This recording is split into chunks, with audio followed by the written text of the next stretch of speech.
I'm Anna-Louise Milne. I'm Director of Research at the Institute in Paris, and I'm also the Director of the MA in Urban History and Culture.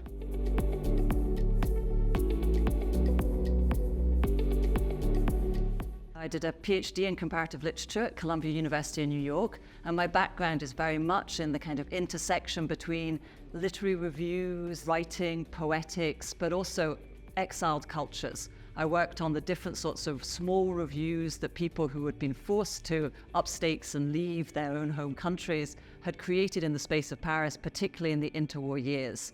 So to begin with, my focus was on Irish immigrants to Paris, but also Polish immigrants, Russian immigrants, and how they intersected with French literary reviews. But that took me to have a real interest in refugee cultures, and increasingly, because of working at the Institute in Paris and because of a lot of my students and my own interest being in what is it that makes people move to a city like Paris, and what does it mean to live and find your life in a city like Paris, my work has become increasingly focused on issues of what I would call urban sociology, with a particular focus on situations emerging from forced displacement. So I do a lot of work today with refugee communities in the city.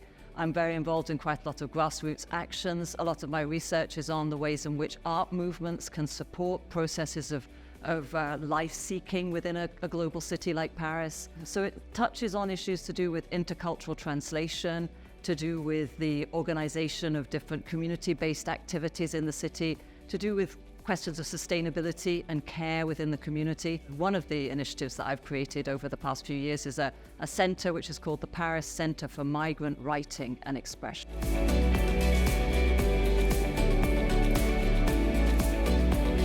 The learning environment is incredibly privileged because so concentrated. We have a library right next to our classrooms. Students move very fluidly from a classroom to a library to follow up a reference that's maybe just been made in a classroom situation.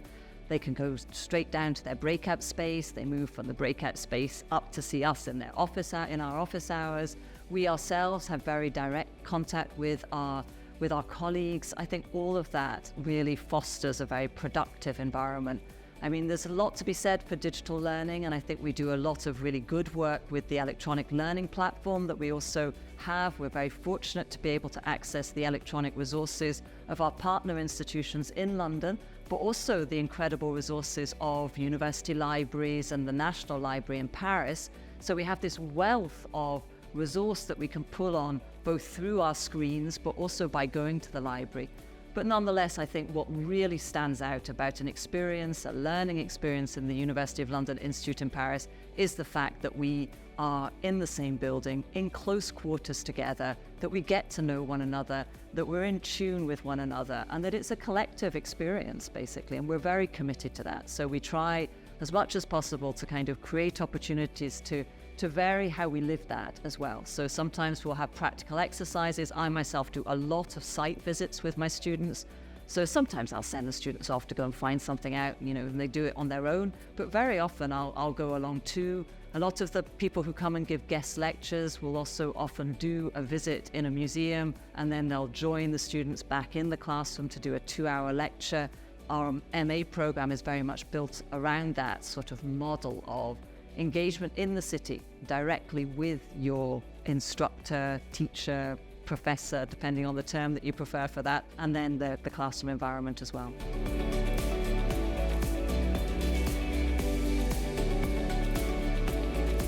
What makes our course stand out from similar courses is that really there's nothing like it, quite frankly, partly because it has the dual city approach. So students can choose between, when they study the MA in Urban History and Culture, to spend the full year in Paris or to alternate between Paris for term 1 and London for term 2, potentially returning to do their supervision for their MA dissertation in Paris or remaining in London to do that remotely with staff here. I think the other thing that makes it very unique is that we have travelling faculty coming from London, but also we have our residential faculty, if you like. We have our core team here. So students get the best of both worlds. They get the continuity with a group of dedicated faculty here, but they also get the opportunity to work with leading world experts in medieval history, in 17th century medical history, in 19th century art history, in 18th century urban history. I mean, really, the list could go on. So we work with one of the best departments in history and in geography. Their leading faculty members join us on a lecture day basis for both a visit and an in-class session. And all of that is supported by the residential faculty that follows up with some of those issues that are raised and that supports the continuity of the student journey through the MA program.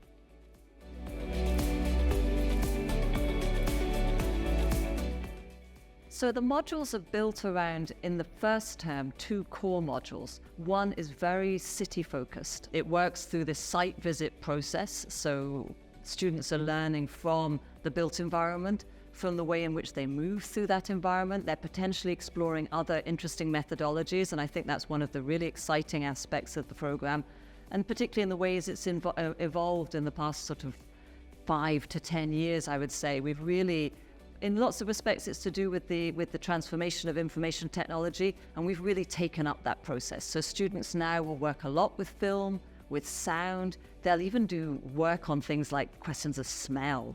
So thinking about urban history through smell is fascinating. Thinking about it, I think, in some respects, we're provoked towards that through some of the experiences that we all had under COVID-19, being aware of what holds us together and that it may be things that we can't actually see, that aren't associated with language, but which are actually incredibly important forces that change social history. So one of the most exciting aspects, I think, of term 1 for students who are doing the MA is that experiential learning, and we place a great importance on that. But students also get the chance to kind of engage in some of the great painting, poetry, film, photography that has taken the city as its starting point and its inspiration. So that's term 1. They're core modules. They are designed to give the students a really broad but exciting and cutting edge kind of way into devising their own strategies for exploring and understanding the city. We have a range of modules which will range from questions to do with the climate crisis. It's called The Extreme City, and it looks at how the climate crisis and the difficulties, the challenges related to the overheating planet are particularly focused on urban areas, and what cities can do as well, what sort of leverage cities may have in what is obviously a huge global issue. The modules are more focused on specific, I would say, challenges and skill sets. One which is more focused on questions to do with urban inclusion, another which is focused on the 19th century, and all of these modules, I would argue, are unique, exciting, and challenging for students.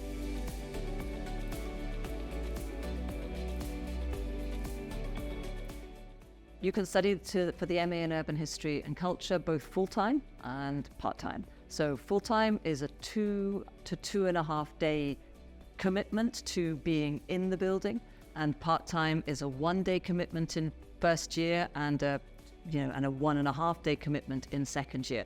And there I'm talking just about the organization of the week.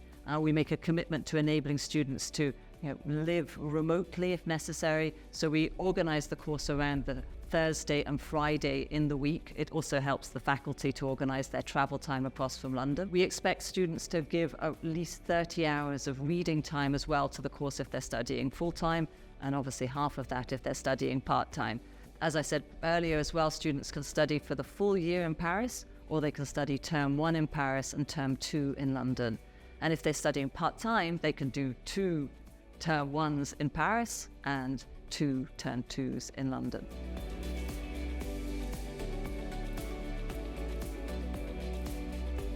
We are looking for applicants to the MA in Urban History and Culture from students of history, from students of modern languages, from students who have an interest in human sciences in general. They may come from a background in anthropology, They may come from a background in film studies. There's a range of different kind of walks of life that have got people to doing this course. We take some students who are coming straight out of their undergraduate study. We have a very strong kind of pattern of students moving from our MA towards postgraduate research in funded PhD programs. So students who are interested in doing, let's say, archive-based and particularly around the built environment, where they have PhD project ideas that might have that angle, they're certainly a very strong category of applicant for our program.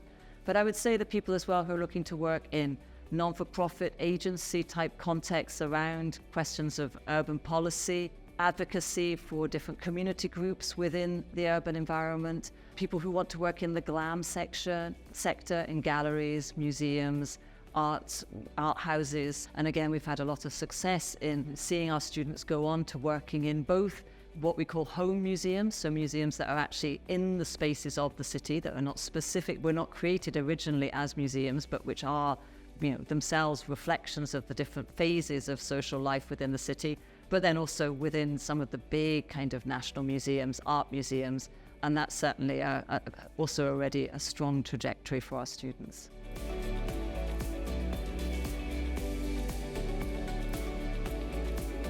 The benefits of studying in Paris are that you get to experience one of the great cities of the world. You get to meet people from all over the world, but you also, studying in Paris at the University of London Institute in Paris, gives you that chance to be part of an alumni group that's also extraordinarily rich and interesting. The way the program and the institute more generally works for our students is that they form really strong peer group relations. That's an incredibly important thing to have in life as you go forward, to have those really foundational relationships. So I think Paris is a place that opens up people's eyes to so many different cultural forms, ways of life. It allows them to hear and listen to so many different types of language, music, to eat so many different types of food, to see how people interact in their own daily lives, how religion is practiced here, how dress is, how shapes people's lives here, how the fashion industry has shaped the city and how the city shapes the fashion industry. I mean, these are all things that people can explore through living in Paris in a very direct and exciting way.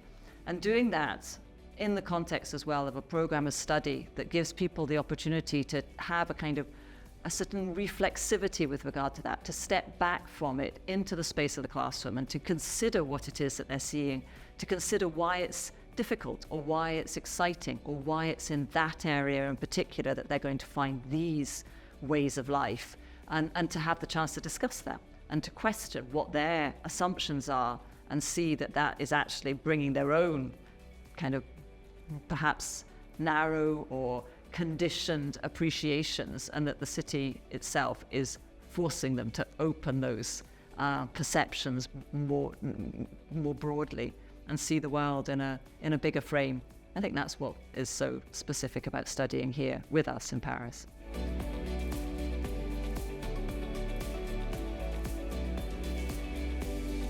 Students have progressed from our MA in Urban History into postgraduate research, into careers in teaching, whether at the university level or at the secondary level.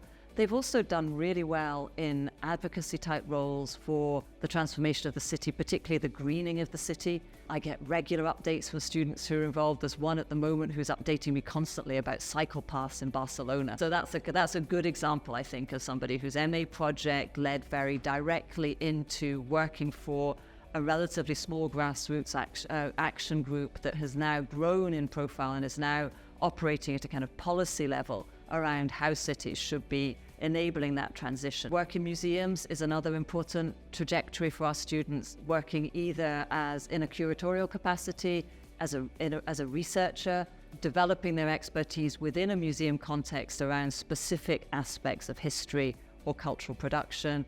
We've also had students go on to careers in journalism. The MA puts a big emphasis on writing well, writing cogently, writing effectively, engaging in a kind of very broad range of considerations that are the drivers of life in the city. So those are the sorts of career trajectories that we see students going on very successfully towards.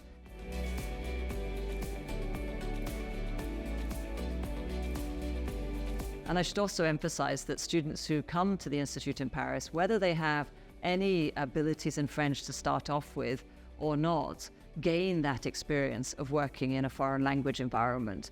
The MA is entirely taught and assessed in English, and we take students who've never been to France before, for whom this is real first immersion. But we do offer language classes to our graduate students. They're taught in small groups, and the dedicated student can really get ahead and acquire that second language awareness and the beginnings of an ability to function in French, if that's what they choose to do with their time here. I think it's a good objective for everybody, especially for Anglophones, to increase their capacity to just be aware that the world sounds different and, understands itself differently through the medium of different languages.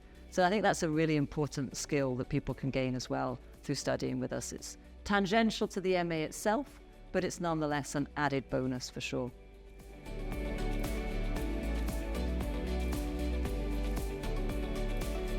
And Paris is an incredible crossroads, both for people, but also for cultures, languages, and what we try to do in the Institute in what is really a very privileged environment, because we are based in a small building in the center of town. We have really close connections and contact with people on a daily basis. So I think it's an environment where we really foster the sort of, getting to know people well. I know all of my students on a first name basis. I know quite a lot about where they're coming from. I know quite a lot about where they want to go. And the Institute is this kind of space where we connect, sometimes just for one term, sometimes for 3 years, sometimes for longer if they go on to do graduate work with us after their undergraduate work. So for me, it's really what I would call a contact zone. The city in general is an incredible contact zone, and it has been for centuries. And I think that's also what makes it such an exciting place to live, as we're living and studying and working together in this incredibly historic environment, but we're looking towards the ways in which that helps us understand the future, the challenges that we all face today. And it's both that, it's the combination of the incredible centeredness and the connections that we have with this extraordinary, open, complex, long history that we're able to access through our work here that makes this such an exciting place for me to both do my own research, but also to engage in teaching and working with students.